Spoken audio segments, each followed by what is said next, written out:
آج ہم بات کریں گے سونے کے آداب کے بارے میں، یعنی کہ نیند کس طرح سے لی جاتی ہے اسلام کے اندر، اور اسلام نے اس کے اوپر کیا رہنمائی کی ہے، اس کے بارے میں ہم اس ویڈیو کے اندر بات کریں گے۔ تو ویڈیو میں آگے بڑھنے سے پہلے میں نیا والے دوستوں سے کہوں گا کہ وہ ہمارے یوٹیوب چینل کو سبسکرائب ضرور کر لیں۔ کھانے پینے کے بعد فوراً ہی عشاء کی نماز پڑھ لیں۔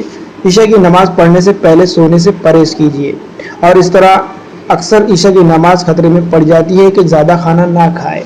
رات گئے تک جاگنے سے پرہیز کیجیے۔ شب میں جلدی سونے اور سحر میں جلدی اٹھنے کی عادت ڈالیے۔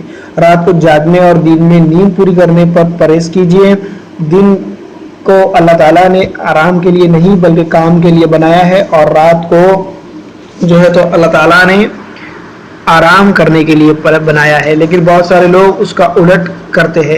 زیادہ آرام دہ بستر کا استعمال نہ کیجیے، کیونکہ نرم اور گرم بستر پہ زیادہ نیند ہوتی ہے، جو غفلت کا باعث بن سکتی ہے آپ کی فجر کی نماز کے اندر اور تہجد کے اندر بھی۔ دوستو، حضرت عائشہ فرماتی ہے کہ ایک بار انصاری خاتون آئی اور انہوں نے نبی کریم صلی اللہ علیہ وسلم کا بستر دیکھا۔ گھر جا کر اس خاتون نے ایک بستر تیار کیا، اس میں اون بھر کر خوب ملائم بنا دیا اور نبی کریم صلی اللہ علیہ وسلم کی خدمت میں پیش کر دیا۔ جب حضرت محمد صلی اللہ علیہ وسلم گھر تشریف لائے اور وہ نرم بستر رکھا ہوا دیکھا تو فرمایا کہ میں نے عرض کیا یا رسول اللہ، فرمایا کہ یہ کیا ہے؟ میں نے عرض کیا یا رسول اللہ، فلاں انصاری خاتون آئی تھی اور آپ کا بستر دیکھ گئی، اب یہ انہوں نے آپ کے لیے تیار کر کے بھیجا ہے۔ نبی صلی اللہ علیہ وسلم نے فرمایا نہیں، اس کو واپس کر دو، مجھے وہ بستر بہت ہی پسند تھا، اس لیے واپس کرنے کو جی نہیں چاہا۔ یعنی کہ حضرت عائشہ کو بستر پسند آ گیا تھا لیکن ان کو واپس کرنے کے لیے جی نہیں چاہا، مگر نبی کریم صلی اللہ علیہ وسلم نے ارشاد پر اصرار کیا تو تب انہوں نے اس کو واپس کیا۔ شمائل ترمذی کی یہ روایت ہے، حدیث ہے دوستوں کے نرم بستر کے اوپر آپ کو سونا نہیں ہے۔ آپ اگر کبھی اچھے سے کڑک بستر رہے گا تو وہ آپ کو غفلت کی نیند نہیں سونے گا۔ سونے سے پہلے وضو کرنے کا اہتمام کیجیے اور پاک و صاف ہو کر سوئیے۔ اگر ہاتھوں میں چکنائی وغیرہ لگی ہو تو ہاتھ کو خوب اچھی طرح سے دھو کر صاف کر لیجیے۔ دوسرا، سونے کے وقت گھر کا دروازہ بند کر لیجیے، کھانے پینے کے برتن کو ڈھانپ دیجیے اور چراغ یا لالٹین وغیرہ ہو تو بجھا دیجیے۔ ایک بات یاد رکھیں، سوتے وقت بستر پر اور بستر کے قریب یہ چیزیں ضرور رکھ لیجئے: پینے کا پانی اور گلاس، لوٹا اور لاٹھی، و روشنی کے لیے ماچس یا ٹارچ، مسواک، تولیہ وغیرہ۔ اور اگر آپ کئی مہمان ہو تو گھر والوں سے بیت الخلاء وغیرہ ضرور معلوم کر لیجیے کہ رات میں عذر پیش ہو سکتا ہے۔ اب دوستوں میں آپ کو بتا دوں کہ سوتے وقت اپنے جوتے اور کپڑے وغیرہ پاس ہی رکھیے کہ جب سو کر اٹھے تو تلاش نہ کرنا پڑے اور جلد سے تیار ہو جائے۔ سونے سے پہلے بستر اچھی طرح سے جھاڑ لیجئے، اور اگر کبھی سوتے سے ہی کسی ضرورت کے لیے اٹھے اور پھر آ کر لیٹے تب بھی بستر کو اچھی طرح سے جھاڑ لیجئے، کیونکہ اس میں کچھ بھی واپس آ سکتا ہے، جب مطلب کہ مضر جانور کا آنے کا خدشہ اس میں بڑھ سکتا ہے۔ بستر پر پہنچنے پر قرآن پاک کا کچھ حصہ ضرور پڑھ لیں۔ نبی کریم صلی اللہ علیہ وسلم سونے سے پہلے قرآن پاک کا کچھ حصہ ضرور تلاوت فرماتے تھے۔ حضرت عائشہ فرماتی ہے کہ حضرت محمد مصطفیٰ صلی اللہ علیہ وسلم جب بستر پر تشریف لے جاتے تو دونوں ہاتھ دعا مانگنے کی طرح ملاتے اور قل هو اللہ احد کی پوری صورت اور قل اعوذ برب الفلق کی پوری صورت اور قل اعوذ برب الناس کی صورتیں تلاوت فرماتے، ہاتھوں پر دم فرماتے اور پھر جہاں تک ہاتھ پہنچتا اپنے جسم پر پھیر لیتے، سر پر، چہرے پر اور جسم کے اگلے حصے سے شروع فرماتے، اور آپ 3 مرتبہ یہ عمل فرماتے۔ شمائل ترمذی کی یہ روایت ہے۔ اور جب سونے کا ارادہ کرتے تو دایاں ہاتھ اپنے دائیں رخسار نیچے رکھ کر دائیں کروٹ پر لیٹ لیتے۔ حضرت برہ رضی اللہ عنہ فرماتے ہیں کہ جب نبی کریم صلی اللہ علیہ وسلم آرام فرماتے تو اپنا دایاں ہاتھ دائیں رخسار کے نیچے رکھتے۔ پیٹ پر لیٹنے اور بائیں کروٹ پر سونے سے پرہیز کیجیے۔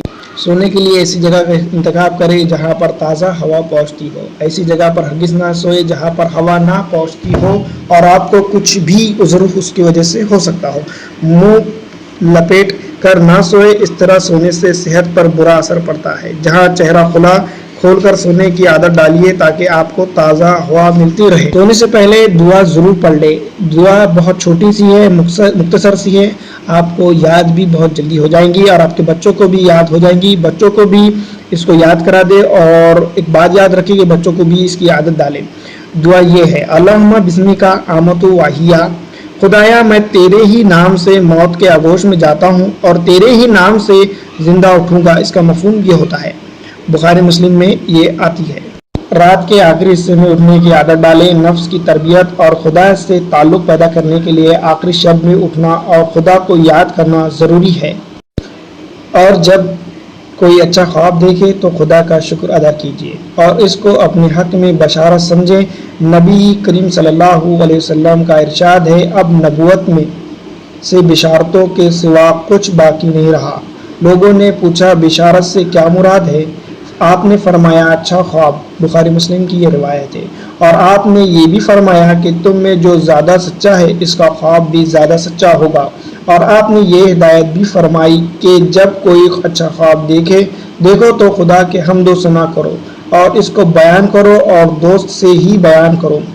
نبی کریم صلی اللہ علیہ وسلم نے جب کبھی کوئی خواب دیکھتے تو صحابہ کرام رضی اللہ تعالیٰ عنہ سے بیان فرماتے اور صحابہ کرام سے بھی فرماتے کہ آپ نے کوئی خواب دیکھا ہے تو اس کو برائے کرم اس کو بتائے، میں اس کی تعبیر کروں گا۔ بخاری مسلم کی یہ روایت ہے۔ درود شریف کثرت سے پڑھیے۔ توقع یہ ہے کہ اللہ تعالیٰ نبی کریم صلی اللہ علیہ وسلم کی زیارت فرما دے نیند کے اندر۔ اور حضرت محمد مصطفیٰ صلی اللہ علیہ وسلم نے ارشاد فرمایا: جس شخص نے خواب میں مجھے دیکھا اس نے واقعی میں مجھ ہی کو دیکھا، اس لیے کہ شیطان میری صورت میں نہیں آ سکتا۔ شمائل ترمذی کی یہ روایت ہے۔ جب کبھی خدا نہ خواستہ کوئی ناپسندیدہ اور ڈراؤنا خواب دیکھے تو ہرگز کسی سے بیان نہ کیجیے اور اس خواب کی برائی سے خدا کی پناہ مانگیے۔ خدا نے چاہا تو اس کے شر سے محفوظ رہیں گے۔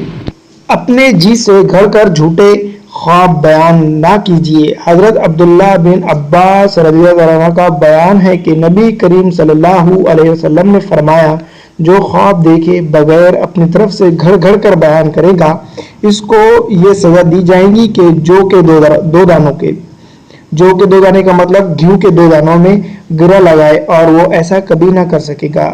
بخاری مسلم کے اندر ہے۔ اور آپ صلی اللہ علیہ وسلم نے فرمایا: یہ بہت بڑا بہتان ہے کہ آدمی ایسی بات کہے جو اس کے آنکھوں نے نہ دیکھی ہو۔ بخاری مسلم کی یہ روایت ہے۔ جب بھی کوئی دوست اپنا خواب سنائے تو اس کی اچھی تعبیر کیجیے اور اس کے حق میں دعا کیجیے۔ ایک آدمی نے ایک بار نبی کریم صلی اللہ علیہ وسلم سے اپنے خواب بیان کیا تو آپ نے فرمایا: بہتر خواب دیکھا ہے اور بہتر تعبیر ہوں گی۔